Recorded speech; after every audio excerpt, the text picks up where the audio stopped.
Hello, everybody.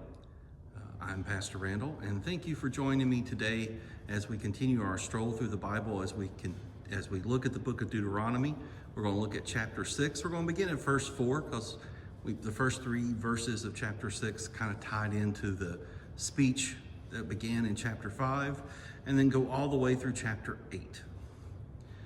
With this speech, it begins with a very famous refrain, one called the Shema, that most of us, if you're familiar at all with worship and with the Old Testament text, will sound very familiar.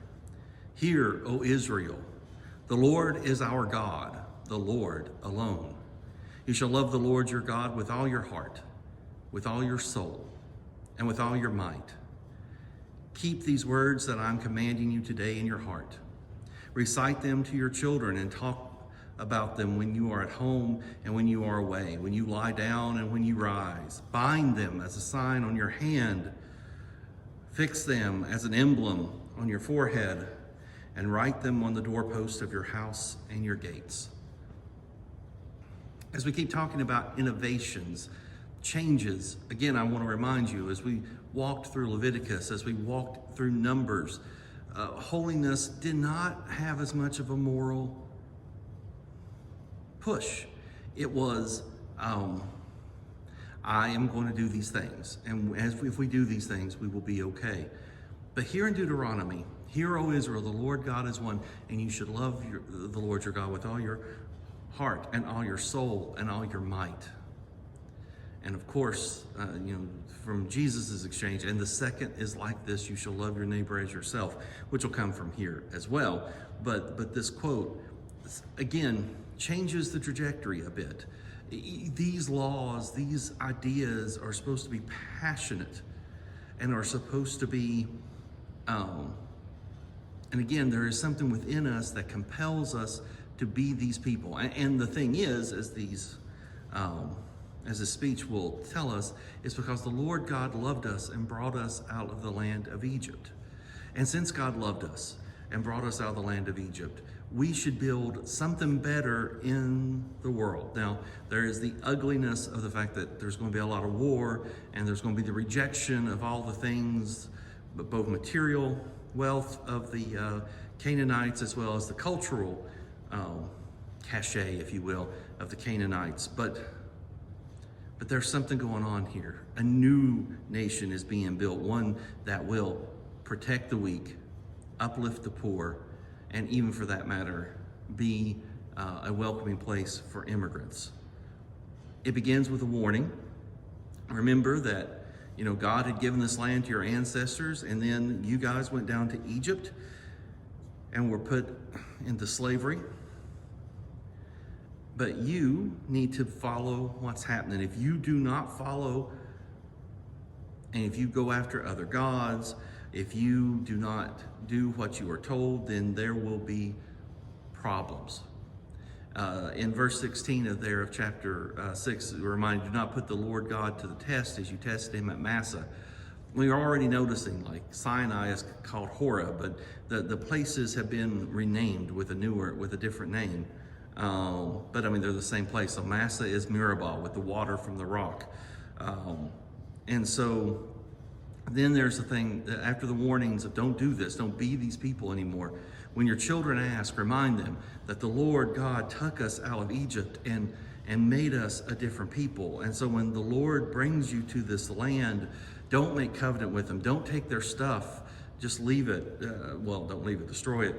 You're building something different. You're building something new. You're building something loyal to God. And if you heed these ordinances, then there will be blessings. You will not be as sick. You will not have to worry about disaster as much. You will not have to worry as much about locusts.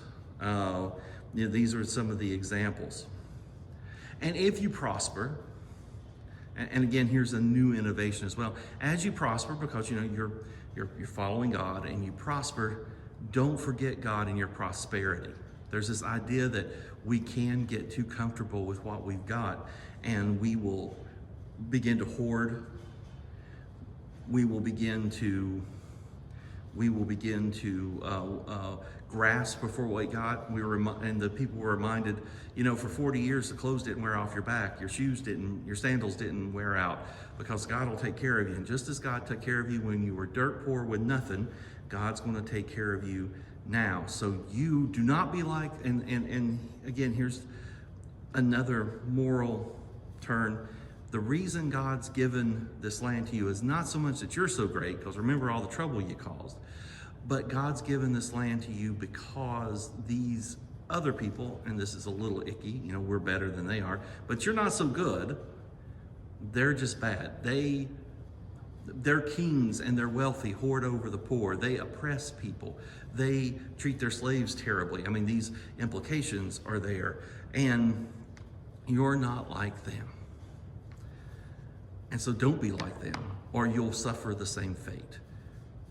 Which, of course, we're laying the tracks for the prophets, as the prophets tried to tell that once the nations divide, Israel to the north and Judah to the south, you have followed in the footsteps of the people before you, rather than keep to the ordinances of God.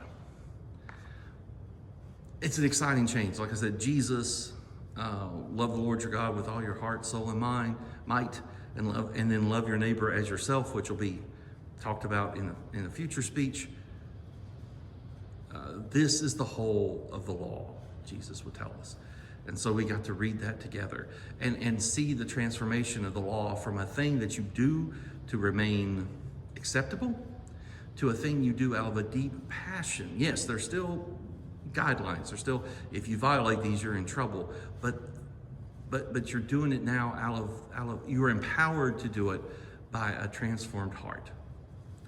Well, thank you for being with me. And like I said, like the video, share it if you will, subscribe to our channel, and we'll be back with more videos. Thank you for being with me, and God bless.